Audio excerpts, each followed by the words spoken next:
दिले वचन पाळावे हाची धर्म खरा, जनतेच्या उद्धारा राहावे तत्पर, जे बोलतो ते करून दाखवतो या शब्दांवर सदैव ठाम असलेला मी महाराष्ट्राच्या भव्य व्यासपीठावर उभं राहून ज्या ज्या गोष्टींचं वचन दिलं, आज ते प्रत्येक वचन सत्यात उतरताना दिसत आहे। हाच विकास कामांचा लेखाजोखा आज मी तुमच्या समोर सादर करत आहे।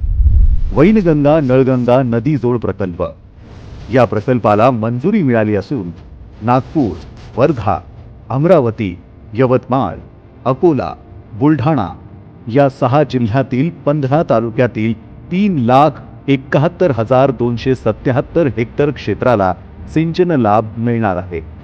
त्याचप्रमाणे या प्रकल्पात 426.52 किलोमीटर एवढी जोड कालव्यांची लांबी असून या कालव्यांद्वारे सौर ऊर्जा निर्मिती देखील केली जाणार आहे।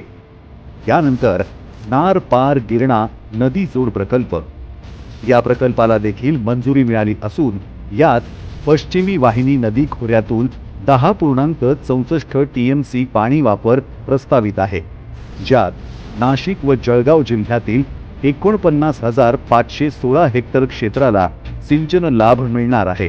त्याचप्रमाणे या प्रकल्पात 9 नवीन धरणे बांधण्यात येणार असून एकूण 305 मीटर उपसा करून तापी खोऱ्यातील चणकापूर धरणात पाणी आणण्यात येणार आहे।